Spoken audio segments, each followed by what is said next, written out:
Assalamualaikum warahmatullahi wabarakatuh. Selamat pagi, salam sejahtera bagi kita semua. Om Swastiastu, Namo Buddhaya, salam kebajikan. Perkenalkan, nama saya Dian Wisnu Arga. Sehari-hari biasa dipanggil Arga di AGD 118. Di sini kebetulan saya ditugaskan untuk membawakan materi, yaitu tentang sindroma koroner akut atau yang sering disingkat dikenal dengan SKA atau nama lainnya juga penyakit jantung koroner. Ya, selama kurang lebih 40 menit ke depan. Jadi kita akan berdiskusi tentang sindroma koroner akut. Mohon untuk teman-teman atau Bapak Ibu semuanya diperhatikan nanti slide yang akan kami tampilkan dan kita bisa atau Bapak Ibu bisa memberikan pertanyaan nanti setelah session materi ini selesai. Seperti itu. Gimana? Cukup jelas ya? Baik, kalau begitu kita akan mulai masuk ke materi. Silahkan materinya.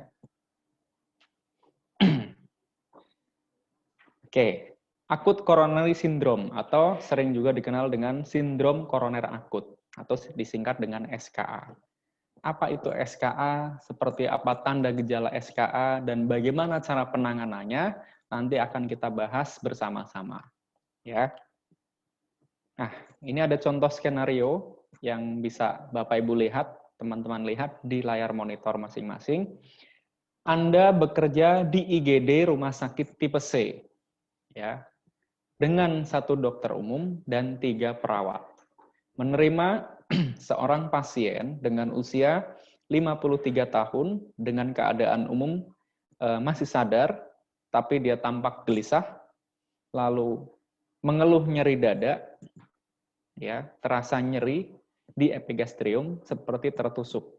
Kemudian tampak pucat, keluar keringat dingin, ya, kulitnya basah, diantar oleh keluarga. Memiliki riwayat penyakit hipertensi. Nah, pertanyaannya, prioritas tindakan pada pasien tersebut apa? Ya, jadi kira-kira ini pasien dengan apa? Terus apa dulu yang mau ditangani?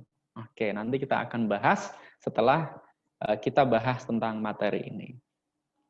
Kita lanjut ke, nah, apa sih tujuan dari materi ini? Jadi selama 40 menit ke depan, ya, kita membahas tentang SKA dengan tujuan adalah teman-teman, Bapak Ibu semuanya di sini dapat mengetahui tanda dan gejala dari SKA. Ya, jadi pasien-pasien yang kita curigai mengalami atau dengan sindrom koroner akut itu kita bisa mendeteksi awal karena kita di sini tahu, oh ini ciri khasnya seperti ini. Nanti kita lihat ya, seperti apa ciri khas SKA. Kemudian melakukan penetalaksanaannya. Jadi setelah kita berhasil atau dapat menganalisa bahwa oh ini curiganya SKA, maka kita tahu juga apa yang harus kita siapkan dan kita berikan, ya. Jadi mulai dari persiapannya, kemudian tindakannya maupun terapinya apa nanti kita akan bahas. Nah, pengertian dari SKA itu sendiri, ya, yaitu adalah suatu fase akut dari angina pectoris tidak stabil atau yang disingkat dengan APTS, ya, angina pectoris yang tidak stabil, atau bisa juga disebut dengan unstable angina pectoris, disingkat dengan UAP, di mana terjadi peningkatan baik frekuensi, jadi maksudnya peningkatan frekuensi ini adalah nyerinya, terjadi peningkatan nyeri, frekuensi nyeri, ya, lamanya nyeri, dan juga tidak dapat diatasi dengan istirahat maupun obat-obatan seperti nitrat. Jadi sudah dibawa istirahat masih nyeri, dadanya masih terasa sakit, sudah dikasih obat juga masih terasa nyeri. Berarti disitulah kita curiga bahwa pasien ini mengalami SKA atau sindroma koroner akut. Nah, ini yang bisa terjadi pada pasien yang kita curigai mengalami SKA.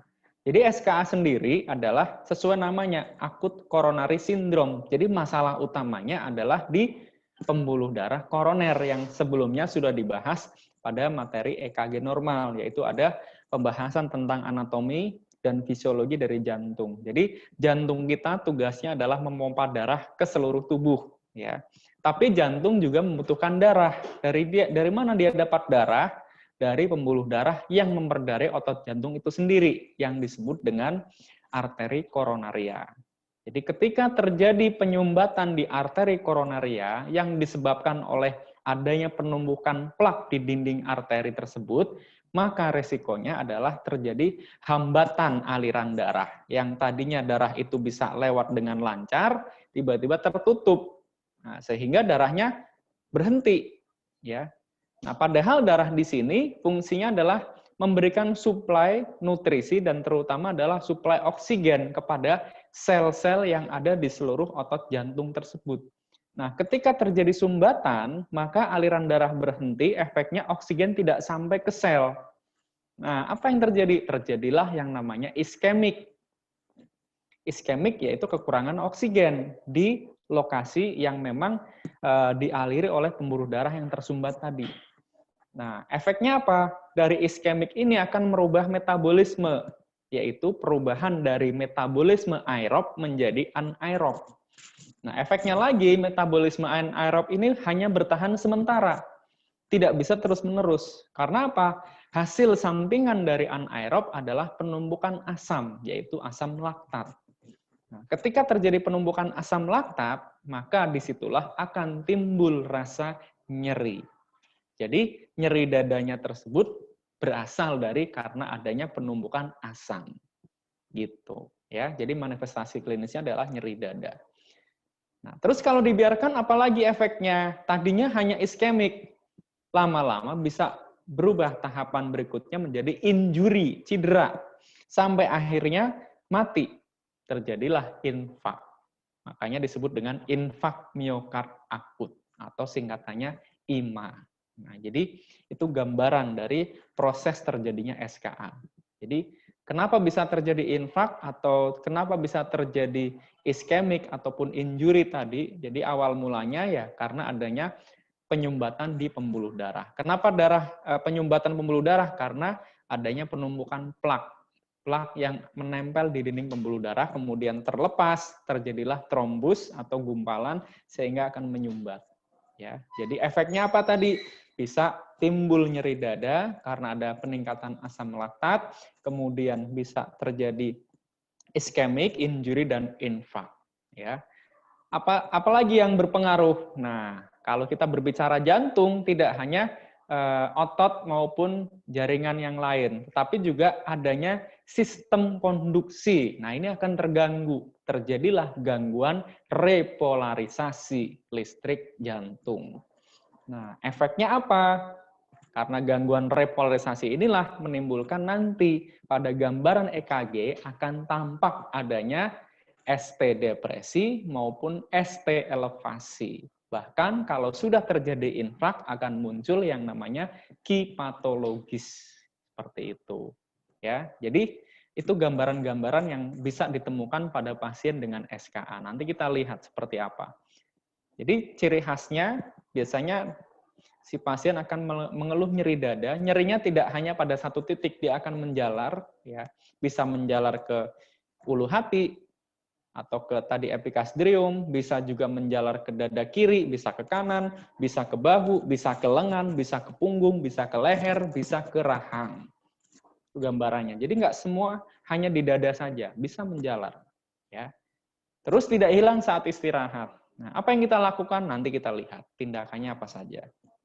Jadi paling tidak Bapak Ibu atau teman-teman tahu kenapa bisa terjadi SKA. Disinilah penyebabnya. Karena tadi ada penyumbatan. Oke. Nah, ini gambarannya ya. Jadi normalnya dia lancar, kemudian terjadi penumbukan plak di dinding arteri sehingga terjadi namanya aterosklerosis, kekakuan pembuluh darah, kemudian plaknya lepas, terjadi gumpalan sehingga tersumbat. Aliran darah berhenti, terjadi iskemik. Ya, iskemik, metabolisme berubah anaerob. Penumpukan asam laktat. Ada lagi satu, peningkatan enzim jantung nanti. Ada CKMB, ada troponin T. Makanya tidak hanya EKG saja yang diperiksa, tapi juga ada enzim jantung, seperti itu. Ya, jadi ini tadi sudah kita bahas.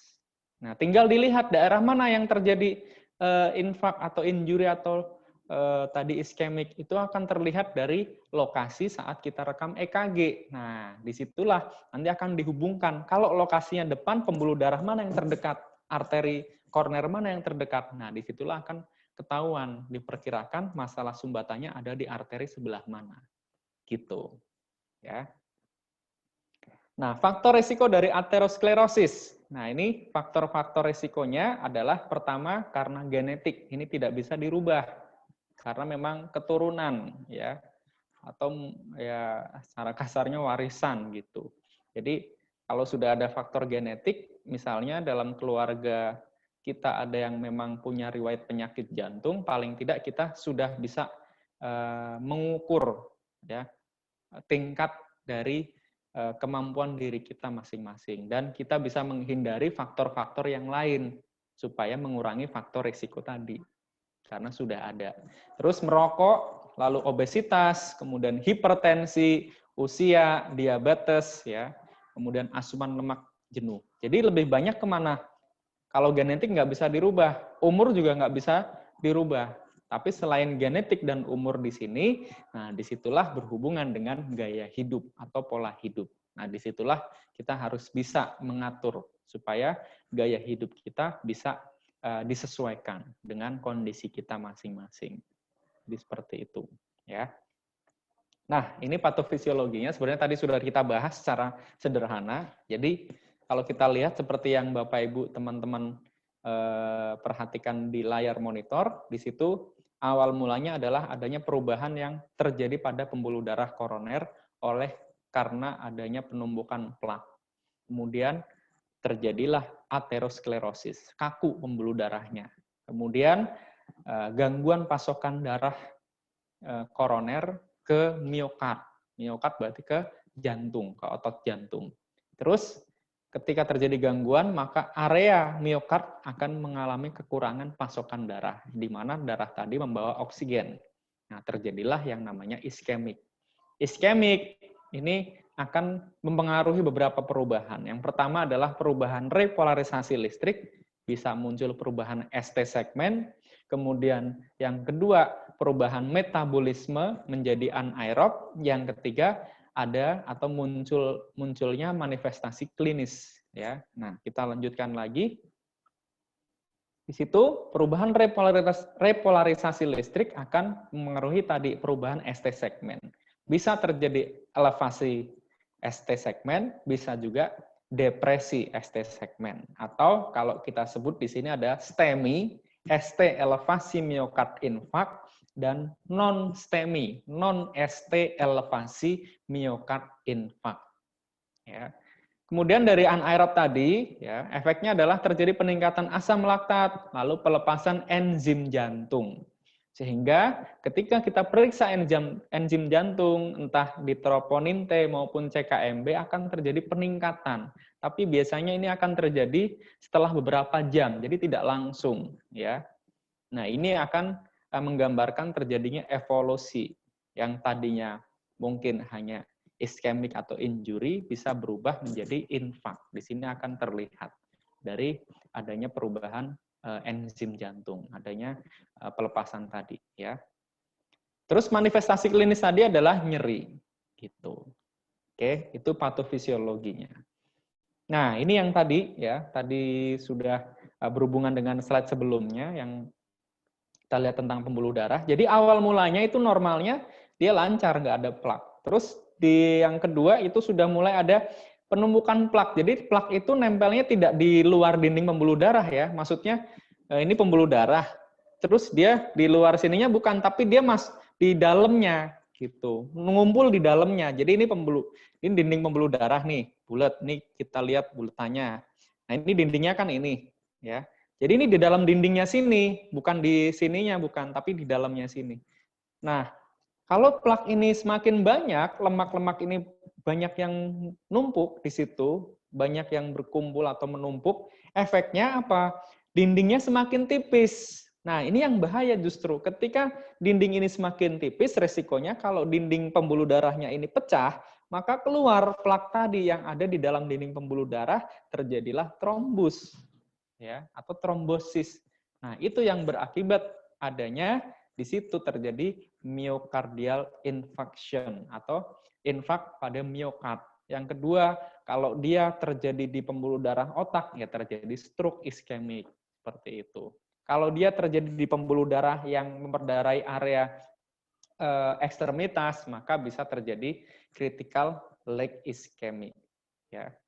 Sampai akhirnya efeknya adalah terjadi cardiovascular death. Gitu.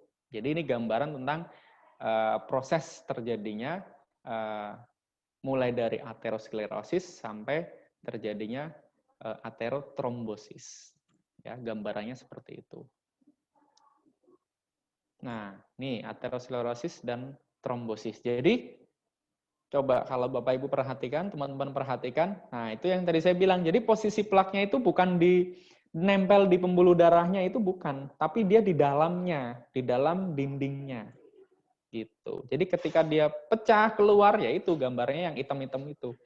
Nah, di gambar yang kiri pojok bawah itu ada seperti kawat-kawat ya. Nah, itu gambaran adalah cincin yang sudah terpasang. Jadi kalau pasien yang dipasang ring, tapi terjadi serangan ulang, sumbatan ulang, nah itu gambarnya seperti itu. Kenapa kok bisa terjadi berulang? Karena kemungkinan ya, walaupun dia sudah terpasang ring, tapi dia tidak merubah gaya hidup, pola hidupnya masih sama seperti yang dulu. Nah itu yang sangat beresiko gitu. Jadi bukan berarti kalau sudah dipasang ring ya udah aman, belum tentu. Tetap harus berubah total gaya hidupnya. Terus yang kanan bawah itu gambaran ketika terjadi pembuluh darah yang semakin kecil jalannya. Jadi itu tuh lubang plaknya itu lebih besar daripada lubang pembuluh darah. Itu gambarannya. Itu nggak pecah posisinya, tapi masih mengalir, cuman jadi sangat berkurang alirannya, ya seperti itu. Nah, 3 komponen dalam mendiagnosa SKA. Jadi kita dapat memastikan atau mencurigai secara pasti ya ada 3 syaratnya. Ya, ada 3 komponen maksudnya di sini. Yang pertama adalah dari keluhan sakit dada yang dirasakan oleh pasien, nyeri dadanya. Ya, apakah dia hilang atau tidak ya saat istirahat maupun setelah diberi obat nitrat. Kemudian ada tidak perubahan ST segmen di hasil EKG-nya. Ya. Ada tidak perubahan ST segmen di hasil EKG-nya. Kemudian ada tidak perubahan gelombang Qi yang dalam, itu Qi patologis. Jadi intinya di EKG lah, berubah apa enggak. Terus yang ketiga adalah peningkatan enzim jantung. Jadi dari 3 komponen ini tidak harus 3-tiganya muncul ketika kita akan mendiagnosa pasien ini dengan SKA. Artinya ketika ada 2 komponen ini muncul setelah kita lakukan pemeriksaan, ternyata masuk 2 komponen atau muncul 2 komponen. Misalnya sakit dadanya ada, perubahan ST segmen ada, tapi enzimnya belum keluar, belum kelihatan hasilnya, itu sudah dapat dikategorikan dalam kondisi atau diagnosisnya adalah SKA. Jadi minimal 2 syaratnya. Kalau hanya satu ini belum bisa ditegakkan diagnosa SKA, tapi tetap harus dimonitor. Ya. Jadi itu yang bisa kita lihat atau itu yang bisa kita jadikan patokan dalam menentukan diagnosa SKA. Nah, ini tempat-tempat nyeri yang bisa dirasakan oleh pasien. Ya. Jadi pada kondisi SKA tadi yang sudah sempat saya sampaikan di awal juga, jadi nyerinya tidak hanya dirasakan di dada, ya, bisa di tulang dada, tulang belakang, kemudian di area sternum, di ulu hati, di punggung, di lengan, ya, bahu, bahkan di leher, rahang, itu bisa dirasakan oleh pasien. Jadi intinya nyerinya itu bisa menjalar, kemudian biasanya tidak dapat ditunjukkan di titik mana fokusnya. Itu dia, ya pokoknya di sini gitu. Biasanya jawabannya seperti itu pasiennya. Nah, ini perubahan repolarisasi yang bisa terjadi, yaitu bisa non-STEMI ataupun STEMI. Ya. Ini kalau normal kan isoelektrik, jadi sesuai dengan yang tadi sudah kita bahas, atau kemarin yang kita bahas di EKG, jadi isoelektrik itu lurus, itu normalnya. Tapi kalau dia turun di bawah garis isoelektrik, yaitu berarti disebutnya ST depresi. Kalau dia naik di atas garis isoelektrik berarti ST elevasi. Ya, syaratnya kalau untuk yang turun di bawah, ya, dia turun satu atau lebih, ya, 2 kotak kecil itu sudah bisa disebut dengan ST depresi. Kalau yang ke atas, 1 kotak kecil saja dia sudah naik, lebih dari 1 kotak kecil, tinggi dari di atas garis isoelektrik, itu juga sudah bisa disebut dengan ST elevasi. Nah, ini juga sama ya, hampir sama dengan yang barusan kita bahas. Jadi untuk mendiagnosa bahwa ini pasien dengan SKA, itu paling tidak ada beberapa pemeriksaan yang harus dilakukan, mulai dari EKG, EKG-nya pun tidak hanya 1 lead, bukan EKG strip ya, tapi 12 lead direkam keseluruhan, kemudian juga dilihat enzim jantungnya, dan juga tadi nyeri dadanya. Baru bisa ditegakkan final diagnosanya apa, SKA atau bukan. Ya, kita lanjut saja. Nah, ini beberapa gambaran ketika kita menerima atau sedang dinas tiba-tiba ada pasien datang dengan keluhan nyeri dada. Mulai dari pasien kita kaji nyerinya, ya. Kalau memang arahnya nyeri dadanya khas ke arah SKA, maka langsung kita berikan obat, yaitu obat yang pertama adalah bisa dengan nitrat sublingual 5 mg dan juga aspirin 300 mg. Aspirinnya dikunyah, nitratnya di bawah lidah. Ya. Terus nitrat ini diberikan juga kita harus melihat atau memperhatikan vital sign di awal.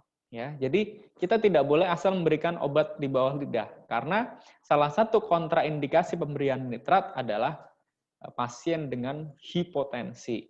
Jadi jika tekanan darah sistoliknya di bawah 100, maka di situ tidak disarankan untuk diberikan nitrat karena nitrat ini sebagai vasodilator, dia melebarkan pembuluh darah. Sedangkan aspirin ini sebagai pengencer darah. Nah, setelah diberikan nitrat, apa yang dilakukan berikutnya? Rekam EKG 12 lead. Ada apa? Jadi pertama datang, kelihatan curiga nyeri dada khas. Kemudian tampak keluar keringat dingin, pucat, ya udah langsung aja.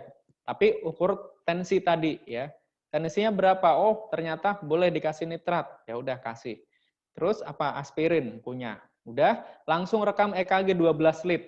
Terus cek enzim jantung, sekalian pasang infus ya di situ. Ambil sampel darah, cek enzim jantung. Nah, dari sinilah kita akan mendapatkan kriteria-kriterianya. Yang pertama adalah ketika kita rekam EKG, ya, ternyata di kolom pertama setelah EKG 12 hadapan ya, di bagian bawahnya sebelah kiri di situ, ternyata hasil rekaman EKG-nya non-diagnostik, jadi tidak ada perubahan ST misalnya. Terus hasil enzim jantungnya juga tidak ada peningkatan enzim jantung, dan nyeri dadanya hilang setelah dikasih nitrat tadi. Berarti apa yang kita lakukan? Tetap tidak dipulangkan. Terus apa? Observasi di situ. Observasi dengan EKG serial. Nah, ini direkam lagi, ya. Biasanya setelah 1 jam itu direkam EKG serial. Nah, direkam gimana? Ada tidak perubahan? Terus apalagi? Ulang, cek labnya lagi. Misalnya enzim jantungnya dicek lagi, ya 6-12 jam setelah onset nyeri dada. Jadi setelah tadi mulai dari nyeri dada jam berapa, udah diambil enzim jantung, nggak berubah, nggak ada perubahan, maka 6 jam berikutnya dicek lagi enzim jantungnya sampai 12 jam. Ya. Nah, dari hasil observasi tersebut, apa yang kita dapatkan? Nah, kita lihat kolom yang sebelah paling ujung dulu. Ternyata misalnya EKG-nya tidak ada perubahan, masih normal, nggak ada ST segmen yang berubah, entah depresi maupun elevasi. Kemudian enzim jantungnya juga masih normal. Kemudian nyeri dadanya juga nggak ada. Ya udah, kalau seperti itu boleh kita pulangkan pasiennya. Tapi tetap harus kita perhatikan, ini pasien dengan resiko tinggi atau resiko yang rendah. Ya, kalau resiko rendah, ya udah hanya cukup rawat jalan. Tapi kalau resiko tinggi, maka harus diperiksa yang lainnya segera. Gitu. Ya, jadi itu gambaran yang pertama tadi. Resiko tinggi rendah itu ya dilihat yang tadi di awal sudah dibahas, faktor resiko terjadinya aterosklerosis, mulai dari seperti umur, kemudian obesitas, riwayat penyakit sebelumnya, itu yang dikaji gitu. Nah, terus kita balik lagi ke observasi. Yang observasi, ternyata setelah diobservasi hasilnya di kolom yang di bawah, apa tuh? Terjadi perubahan ST segmen, lalu petanda biokimianya positif, artinya enzim jantungnya meningkat, dan nyeri dadanya menetap, berarti udah pasti, oh ini pasiennya SKA. Nah, apa tindakannya? Ya tinggal dilihat kolaborasi dengan dokter. Apakah perlu harus dilakukan percutaneous coronary intervensi untuk dilihat, atau PCI ya, untuk dilihat pembuluh darah yang tersumbat di mana, atau pemeriksaan penunjang yang lain diperiksa. Gitu. Jadi itu kolom yang pertama. Kolom yang di tengah sekarang, setelah EKG 12 sadapan, petanda biokimianya gimana hasilnya? Ternyata ada perubahan ST segmen, enzim jantungnya meningkat dari awal, kemudian nyeri dadanya juga tidak hilang. Ya udah, itu udah pasti masuk SKA. Atau dalam kategori di sini adalah APTS atau non-STEMI. Nah, yang berikutnya kolom yang ketiga. Apa itu? Di situ pas direkam EKG 12 lead ternyata gambarannya adalah ST elevasi. Nah, itu udah pasti kalau udah ada ST elevasi berarti langsung harus segera dilakukan reperfusi. Jadi evaluasi untuk reperfusi. Reperfusi itu tindakan ya banyak sekali ya. Ada salah satunya ada PCI, percutaneous coronary intervensi, ada pemberian dengan trombolitik dan bermacam yang sesuai dengan SOP dari instansi masing-masing ketika menangani pasien dengan SKA. Jadi itu gambaran penanganan pasien dengan nyeri dada atau yang kita curigai dengan SKA. Kita lanjut ya. Nah, pengobatan cepat SKA yang pertama adalah oksigenasi. Oksigenasi di sini tidak perlu banyak-banyak, cukup 2-3 liter per menit dengan nasal kanul. Kemudian aspirin 160-300 mg dikunyah, ya, diberikan pada semua pasien SKA. Jadi tidak terkecuali ya, semua pasien SKA kita berikan aspirin untuk mengencerkan darah. Tujuannya ya supaya alirannya lebih lancar gitu sebenarnya. Kemudian nitrogliserin atau nitrat sublingual 5 mg. Nah, jika sakit dada tetap berlanjut, nitrat ini dapat diulang dengan jeda setiap 5 menit ya, sampai maksimal 3 kali pemberian. Nah, tapi ingat tidak boleh diberikan pada pasien dengan hipotensi gitu. Kemudian obat berikutnya adalah morfin. Morfin dengan dosis 2-4 mg IV. Nah, tujuan dari morfin adalah untuk mengurangi kecemasan, kemudian kegelisahan, sakit karena iskemik, ya nyerinya yang jelas nyeri yang hebat nih, nggak bisa ditahan-tahan lagi, ya. Dan selain itu juga dapat meningkatkan venous capacitance, ya. Jadi kapasitas dari venanya itu lebih besar, sehingga diharapkan aliran darah baliknya lebih besar, arahnya lagi adalah ke stroke volume dan cardiac output-nya. Gitu. Efek sampingnya kalau untuk morfin adalah mual, kemudian bradikardi, depresi pernafasan, seperti itu. Jadi morfin ini memang tidak selalu diberikan, karena memang ini obat golongan opioid ya, jadi harus banyak pertimbangan, karena bisa terjadi salah satunya tadi bradikardi, bahkan apnu, karena dia menekan susunan saraf pusat, ya. Bisa henti jantung juga bahkan, kalau dosisnya terlalu banyak. Jadi banyak-banyak harus dipertimbangkan.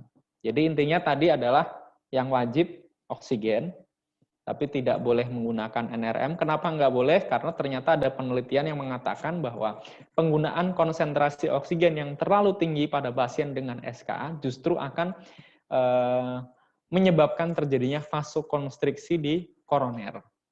Gitu, ya. Kemudian selain oksigen tadi obat yang wajib ya nitrat 5 mg sublingual dan aspirin sampai 300 mg. Bahkan ada juga kadang clopidogrel misalnya. Nah, ini kembali lagi ke SOP dari instansi masing-masing. Nah, ini cara menentukan lokasi infak. Ini harus direkam EKG 12 lead, di mana ada lead 1, 2, 3, AVL, AVR, AVR, AVL, AVF, V1 sampai V6. Nah, di situ akan dilihat mana nih yang terjadi perubahan ST. Nah, di situ baru akan diarahkan. Kalau lokasinya lateral, maka kemungkinan pembuluh darah koroner di bagian LCX, berarti left circumflex. Kalau ternyata inferior, berarti yang kena adalah RCA. Kalau anterior, berarti yang kena pembuluh darahnya adalah LAD. Nah, dari situ dapat memperkirakan pembuluh darah koroner yang mengalami sumbatan. Jadi EKG-nya harus 12 lead. Tapi dari 12 lead tersebut juga tidak hanya mengandalkan 1 lead. Artinya gini, kalau kita mau melihat bagian lateral itu di situ di monitor Bapak Ibu teman-teman lihat ada lead 1 AVL V5 V6 yaitu kelompok lateral. Ya, 1 AVL V5 V6 itu kelompok lateral. Jadi kalau hanya ada 1 lead saja yang muncul perubahan ST segmen itu masih belum bisa ditegakkan bahwa ini mengalami infak di lateral misalnya. Kalau hanya 1, jadi harus berapa? Minimal 2 dalam satu kelompok. Minimal ada 2 perubahan ST segmen.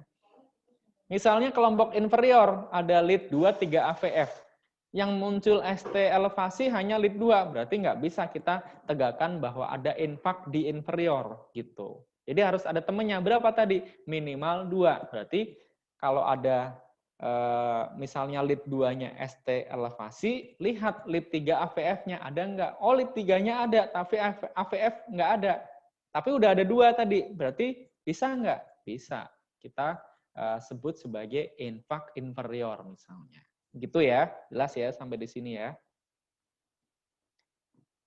Cuman memang di sini kita tidak merekam EKG 12 lead. Jadi yang kita fokuskan bukan di EKG 12 lead, tetapi lebih ke aritmia yang mengancam nyawa atau aritmia letal. Nah, ini gambaran-gambaran yang lebih jelas lagi. Kalau menurut saya ini lebih jelas karena di situ dari EKG 12 lead biasanya kalau teman-teman atau Bapak Ibu merekam EKG 12 lead, dicetak, di print, keluarnya kalau EKG-nya yang mesinnya yang bagus ya, dia langsung keluar ke 12 lead-nya. Jadi nggak manual, secara otomatis keluar. Di situ akan kelihatan lead 1, 2, 3, AVR, AVL, AVF, V1 sampai V6. Langsung lihat dikelompokkan sesuai dengan kelompoknya tadi. Ada inferior, ada anterior, ada lateral. Ada septal tambahannya. Biasanya kalau septal itu digabung dengan anterior, namanya anteroseptal. Nah, jadi kalau kita lihat warnanya di situ sudah digambarkan, ada warna biru, hijau, kuning, sama merah. Ya, kira-kira mana yang menjadi prioritas? Pastinya warna merah. Jadi warna merah itu artinya dia lebih beresiko untuk terjadi masalah yang lebih berbahaya atau terjadi mungkin arahnya ke aritmia letal nantinya. Gitu ya. Jadi itu gambaran sudah disesuaikan dengan prioritas. Oke. Nah, jadi skenario yang tadi, kita kembali ke skenario yang tadi, apa yang menjadi prioritas pada pasien tersebut? Nah, pasiennya sadar nggak? Sadar kan? Kalau pasiennya sadar, berarti airway clear, clear. Breathing, clear. Ya. Circulation, kita belum tahu. Yang penting, udah jelas ini arahnya nyeri dada, tampak perubahan dari pucat gelisah, keluar keringat dingin seperti itu, kita curiganya SKA. Nah, apa yang kita lakukan? Jika pasien sadar, maka kita lakukan yang namanya vomit. Nah, prioritasnya adalah vomit. Vomit itu bukan obat ya. Vomit itu supaya kita lebih gampang mengingat. V-nya itu adalah verbal. Verbal itu kita kaji nyerinya ya, termasuk visual. Visual kita lihat dari dia datang udah kelihatan curiga SKA, kemudian verbal ditambah kita kaji nyerinya. Kaji nyeri itu apa saja? Ada P, Q, R, S, T seperti biasa. P itu paliatif atau provokatif ya. Pencetusnya apa? Kemudian Q kualitas, kualitasnya seperti apa yang dirasakan nyerinya. Kemudian R regionya, regio itu daerah mana yang dirasakan nyeri. Kemudian S skalanya berapa? Apakah termasuk nyeri ringan, sedang, atau berat. Kemudian T-nya adalah time. Time itu waktunya. Dari kapan onset nyeri dada ini dirasakan? Ya, jadi onset nyeri dada, time. Nah, itu wajib. Nggak boleh nggak dilakukan. Wajib. PQRST, kaji. Setelah kita kaji verbal, ya, kemudian V yang ketiga adalah vital sign. Nah, ini bedanya dengan pasien yang kegawat daruratan trauma. Kalau pasien trauma kan ABCDE. Ya, vital sign nanti. Nah, kalau di sini masalah utamanya, ini pasien non trauma, tapi masalahnya utama adalah di koroner. Jadi kita nanti akan kasih obat. Nah, sebelum kita kasih obat, kita harus tahu dasar kasih obatnya itu dari mana? Ya, dari vital sign. Dari apa? Tekanan darah, kemudian suhu, nadi, RR, saturasi. Nah, itu kita kaji vital sign-nya. Ya. Nah, dari situlah setelah kita tentukan vital sign-nya, baru setelah V adalah O. O adalah oksigen. Nah, oksigen berdasarkan RR, berdasarkan saturasi. Makanya tadi di awal gitu. Kasih berapa? Tadi cukup dengan nasal. Kecuali pasien sesak berat. Nah, di situ ya udah jangan nasal lagi ya. Terus apalagi? Habis O adalah M, monitor, pasang EKG 12 lead, cari ada STEMI atau non-STEMI atau Q patologis. Setelah M, I. I itu adalah infus, pasang IV line ya. Kalau bisa di vena besar, tapi kalau nggak bisa ya yang penting dipasang IV line, infus. Jangan lupa ambil sampel darah ya untuk periksa enzim jantung. Nah, di sini yang ditekankan adalah pemeriksaan enzim jantung. Setelah itu baru T, ya kan vomit. V, verbal, visual, dan vital sign, atau visual, verbal, dan vital sign. O adalah oksigen, M adalah monitor, I adalah infus, T-nya yaitu terapi. Terapinya apa? Yang tadi. Ada oksigen, ada nitrat, ada aspirin, ada morfin, ada clopidogrel misalnya. Kalau kita singkat namanya Onamco atau kalau gampangnya Monaco. Ya. M-nya adalah morfin, O-nya oksigen, N-nya nitrat, A-nya aspirin, K-nya adalah clopidogrel gitu. Morfin bukan berarti diberikan harus atau wajib enggak ya. Tapi kalau seperti oksigen, aspirin, nitrat itu diberikan ke semua pasien SKA, terutama yang aspirin ya. Kalau nitrat kan berdasarkan tensi. Nah, itu makanya tadi tensi di awal vital sign. Udah kita lakukan seperti itu. Jadi intinya adalah vomit. Visual, verbal, vital sign, oksigen, kemudian monitor EKG 12 lead, cari ST elevasi atau ST depresi atau Q patologis, kemudian I infus, kemudian T treatment atau terapi. Selesai. Jadi kurang lebih seperti itu tentang gambaran pasien dengan SKA, ciri-ciri khasnya seperti apa yang harus disiapkan dan apa yang harus dilakukan ketika kita menghadapi atau menerima pasien yang kita curigai dengan SKA. Baik, sampai di sini ada yang ingin ditanyakan Bapak, Ibu, dan teman-teman? Oke, jika ada pertanyaan tidak harus langsung saat ini, bisa juga lewat chat misalnya Bapak, Ibu, atau teman-teman malu-malu gitu mau ngomong, bisa ditulis lewat chat. Itu saja dari saya. Semoga apa yang kita bahas hari ini, yaitu tentang SKA ini dapat bermanfaat, dan sampai ketemu lagi di materi selanjutnya. Terima kasih, selamat pagi, wassalamualaikum warahmatullahi wabarakatuh.